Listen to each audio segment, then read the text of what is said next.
Now, CNN's Anderson Cooper on assignment for 60 Minutes. For years, educators have tried and failed to get poor kids from the inner city to do just as well in school as kids from America's more affluent suburbs.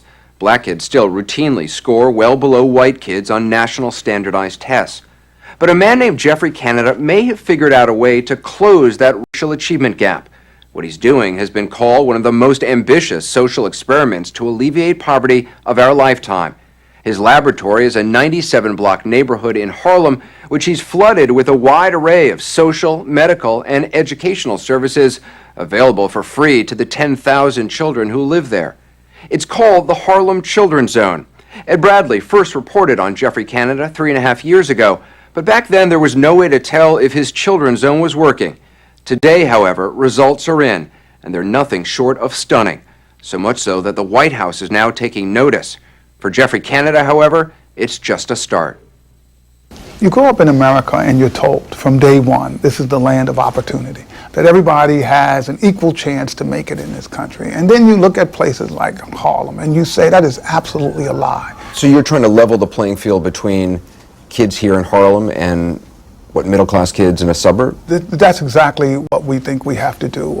If you grow up in a community where your schools are inferior, where the sounds of gunshots are a common thing, where you spend your time and energy not thinking about algebra or geometry, but about how not to get beat up or not to get shot or not to get raped. When you grow up like that, you don't have the same opportunity as other children growing up, and we're trying to change those odds. He's trying to change those odds on a scale never before attempted. His goal, to break the cycle of poverty in an entire neighborhood by making sure all the kids who live there go to college. That's what it's all about. You really believe that's possible, to break that cycle? Absolutely know we're going to do it. Canada remembers well what it was like to be a kid in the inner city. We couldn't afford. He grew up not far from Harlem in another tough New York neighborhood, the South Bronx. Abandoned by his father, he and his 3 brothers were raised by their mother, who was barely able to get by. When I first found out that Superman wasn't real, I was about maybe 8. And I was talking to my mother about it, and she was like, no, there's no Superman. And I started crying, and the chaos, the violence, the danger, no hero was coming. Canada got lucky, however. As a teenager, his grandparents moved to the suburbs, and he went with them. He got into Bowdoin College and then the Harvard School of Education. Good morning, boys and girls. He's been working with kids in Harlem virtually ever since. To do it, Jeffrey Canada decided to build his own school in the Harlem Children's Zone.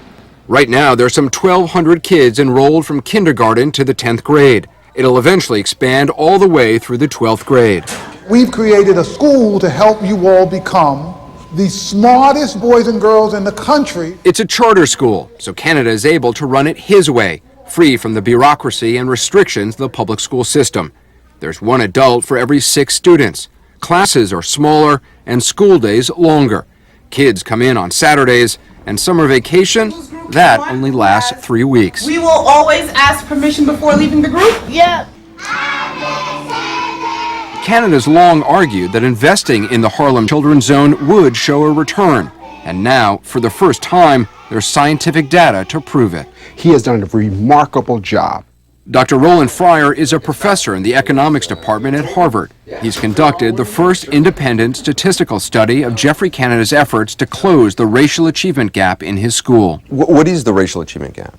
Black children in our schools are not performing at even close the rate as white children in our schools. So the average black 17-year-old reads at the proficiency level of the average white 13-year-old. 4-year difference in effective reading skills. That's huge.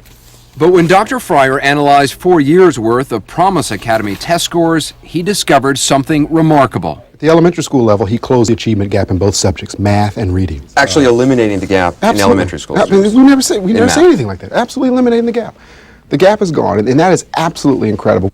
Last year, according to New York State data, 100% of Canada's 3rd graders scored at or above grade level in math. Good job. Narrowly outperforming their white peers in the city's public schools. 96?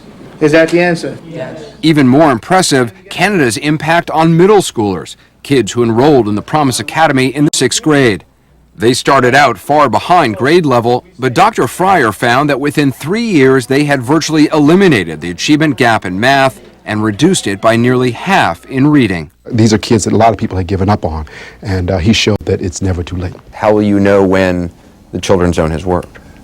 When I see my kids by the thousands with degrees, I will say this is what we set out to do, and we've done it.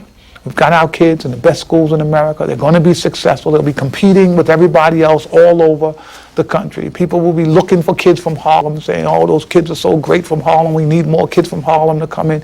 Then we'll be successful.